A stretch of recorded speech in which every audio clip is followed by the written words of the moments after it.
Alors, quels sont les signes d'un trouble du développement de la coordination? On a donc des maladresses qui sont finalement le symptôme classique et celui qui est finalement repris aussi dans le DSM, et puis qui faisait partie aussi de qui était le terme en fait utilisé au tout départ. Hein. Je vous remets. Donc le terme vraiment là de maladresse qui était utilisé au tout départ, c'est vraiment que la maladresse est quelque chose d'assez central là-dedans. Voilà. Et vous voyez qu'aussi dans le DSM, les difficultés se traduisent par de la maladresse, lenteur, imprécision. Donc, cette notion de maladresse qui est très centrale.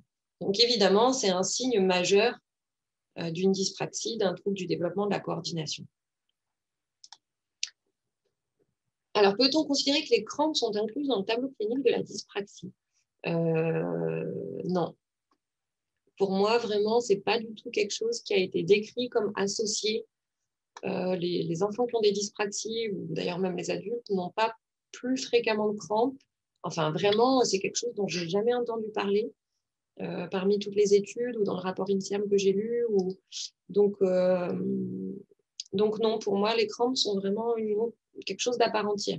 Alors, peut-être que dans le cas des comorbidités médicales dont on parlera tout à l'heure, il y a quelque chose qui pourrait être, un lien qui pourrait être fait, mais là, a priori, je ne vois pas de lien direct sur ces notions de crampes. Les crampes qui, a priori, sont plutôt liées à des conditions physiques, en fait. Hein. Alors que vraiment, quand on parle de dyspraxie, de troubles du développement de la coordination, on est plutôt vraiment sur des considérations de fonctions cognitives, de fonctionnement neurologique. Donc, alors que les crampes sont plutôt liées à des aspects plus physiques, plutôt de bas niveau. Donc, pas de lien à ma connaissance, mais ça peut être à creuser. Donc, les points d'appel, les signes, donc la maladresse. Alors, la maladresse, il faut pouvoir la creuser. Il faut pouvoir, rien que dans l'entretien qu'on va faire quand on cherche les signes d'un TDC, ou quand on nous fait part d'un signe de TDC, par exemple une maladresse, il faut pouvoir creuser un petit peu cette maladresse. Est-ce que c'est une maladresse qui concerne plutôt la motricité globale? Est-ce que la personne se cogne dans les portes, se prend des pieds dans le tapis? Est-ce qu'elle ne coordonne pas très bien ses mouvements? Elle fait souvent tomber des objets, mais voilà, est-ce que ça semble plutôt assez global? Ou est-ce que ça va concerner plutôt une maladresse dans les activités fines, quand on est en train de faire des gestes fins? Et puis après, on peut aussi demander aux parents, est-ce que ça vous semble être une maladresse qui est liée au fait que l'enfant fait les choses trop vite?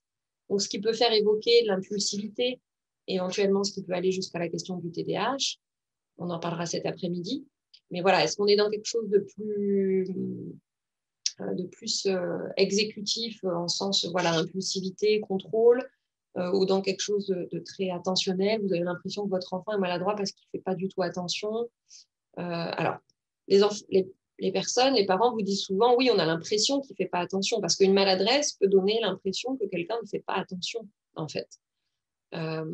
Mais certains parents seront capables de vous dire, mais j'ai l'impression que même quand il s'applique et qu'il essaye, et que du coup il fait attention, il est quand même maladroit. Donc, ça peut être intéressant vraiment d'aller préciser, d'aller creuser un peu cette maladresse. Et puis, de donner des situations concrètes, par exemple, l'utilisation des couverts, ou par exemple, le fait de se servir à boire, ou le fait de transporter un objet d'un endroit à un autre, etc. Les difficultés d'habillage, qui peuvent aussi constituer un signe d'un TDC. Et donc, on l'a vu, même qui pourrait constituer, selon Michel Mazot, selon certains auteurs, une forme de dyspraxie à part entière qui serait la dyspraxie de l'habillage. Mais moi, dans ma pratique clinique, je trouve que ça n'a pas beaucoup de sens, parce que quand il y a des difficultés d'habillage, il y a souvent d'autres difficultés de coordination, d'autres difficultés liées au geste. Et donc, je n'ai jamais rencontré finalement d'enfants qui n'auraient des difficultés que sur l'habillage. Alors, peut-être que ça existe, peut-être qu'on ne les voit pas en consultation, parce que en fait, ce n'est pas très gênant d'avoir une difficulté simplement sur l'habillage, donc ce n'est pas très gênant au quotidien, donc on n'a pas notre critère de répercussion, donc c'est des enfants qui ne rentrent pas dans la pathologie, et donc qui finalement, on ne les rencontre pas.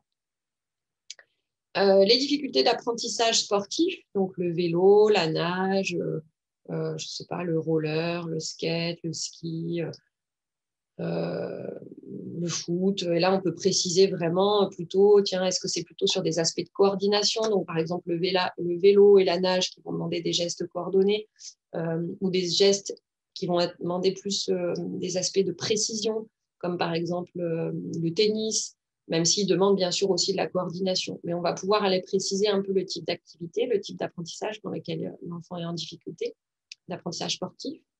Après, c'est des enfants aussi qui ont souvent peu d'intérêt pour tout ce qui est activité de coloriage, de dessin, les jeux de construction, les puzzles, tout ce qui est finalement ce qu'on appelle les activités visio-constructives, hein, les Lego, les puzzles, tout ça, c'est des activités visio-constructives. Et puis le coloriage, le dessin, qui là, inclut également aussi des aspects graphiques, donc de motricité fine, de graphisme. Donc, c'est des enfants soit qui ont peu d'intérêt pour ça, en fait, ils y jouent peu, ils font peu ce type d'activité, ou qui ont dont les parents vont vous dire, ben, je ne sais pas s'il est en difficulté parce que finalement, il fait peu ce type d'activité, ou les parents vont vous dire, oui, il fait ce type d'activité et je vois que c'est difficile pour lui.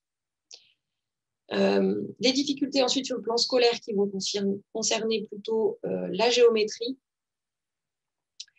donc typiquement qui fait appel à des aspects donc visio-constructifs, hein, vraiment les aspects visio-spatials. Donc la production de figures, l'utilisation des outils. Donc là, c'est pareil, on peut essayer d'interroger les parents pour essayer de faire la distinction.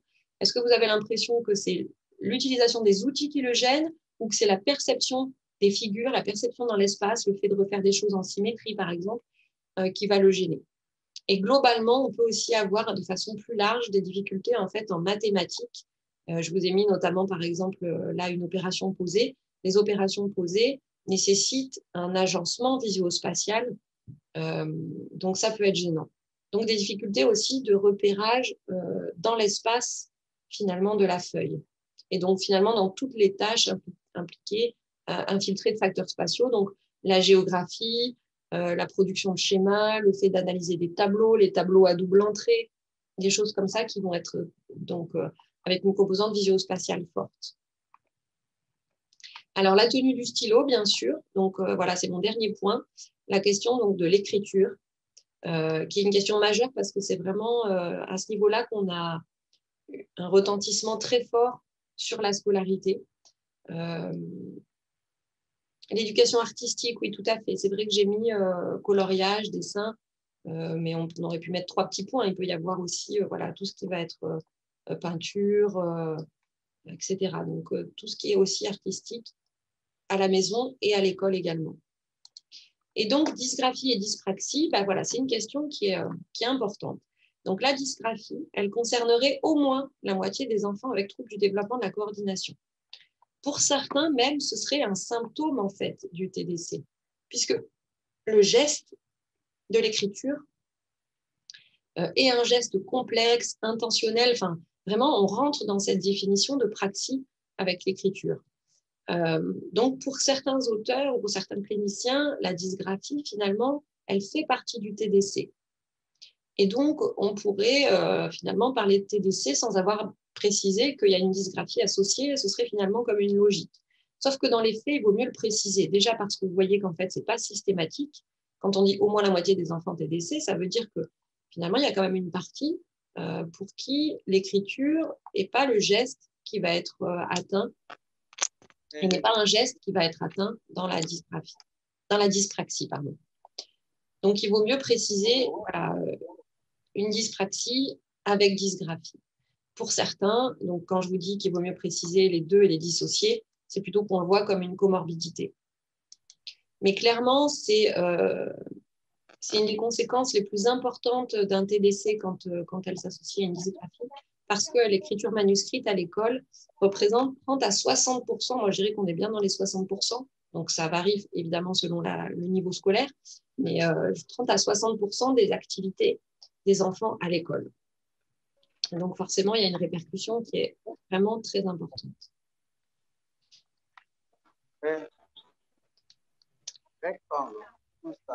Alors, on va se demander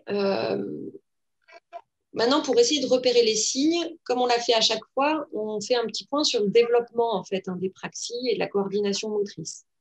L'idée, c'est d'avoir des petits repères développementaux pour savoir, voilà, quand des parents nous disent, voilà, est-ce que c'est normal qu'il sache pas faire ses lacets ou s'habiller, enfiler son pantalon, etc. Est-ce que c'est normal? Voilà, on a des repères développementaux, je trouve, qui sont assez bien résumés dans ce tableau. Alors, est-ce qu'on peut dire que la dysgraphie est inclue dans la dyspraxie? C'est ce que je vous disais. Est-ce que c'est un symptôme du TDC? Quand je dis TDC, c'est dyspraxie. Hein. C'est ce que je vous ai dit au début. Je vais dire l'un ou l'autre. On va considérer que c'est la même chose, même si voilà, il y a des questionnements par rapport à ça. Comme on l'a dit, certains auteurs vont considérer que ça peut être des entités un peu différentes. Mais en général, je fais le raccourci, je dis TDC pour mettre tout ça dans le même seau. Donc, la dysgraphie pourrait être un symptôme du trouble du développement de la coordination, puisque ça recouvre vraiment toute cette notion de geste complexe, intentionnel, coordonné. On est vraiment dans la définition de ce que c'est les praxies. Et donc, l'écriture, c'est vraiment une praxie à part entière. Et donc, la dysgraphie pourrait être finalement un symptôme de la dyspraxie, pourrait en faire partie. Mais pour d'autres, c'est plutôt une comorbidité. Et en tout cas, je pense que c'est important de préciser quand il y a une dyspraxie, qu'il y a aussi une dysgraphie associée. Et puis, bien sûr, on peut retrouver des dysgraphies, c'est vrai que ça, je ne l'ai pas dit, on peut retrouver des dysgraphies sans TDC, sans dyspraxie. Donc, on peut être amené à poser un diagnostic de dysgraphie, mais ne pas avoir les critères pour poser un diagnostic de TDC, c'est-à-dire de dyspraxie. Donc, les deux peuvent exister indépendamment l'un de l'autre, même si on a bien en tête que c'est sans doute très lié et que évidemment, ça peut être considéré comme inclus, comme vous le dites, que la dysgraphie peut être inclue dans la dyspraxie. Donc, nos repères développementaux, je vous laisserai les regarder, mais en tout cas, il s'agit d'un tableau qui va seulement jusqu'à 6 ans. Évidemment, après, il y a plein encore de gestes qui continuent de se préciser, de s'affiner, de se développer, des gestes qu'on continue d'apprendre. Et puis, il y a une variabilité, bien sûr, hein, à 6 ans, on nous dit, voilà, capable d'attacher ses souliers. C'est vrai qu'apprendre à faire ses lacets, nous, ici, c'est plutôt 7-8 ans. Hein. Ça peut aller jusqu'à 7-8 ans. Voilà, mais je trouve que c'est quand même assez intéressant, ce petit tableau.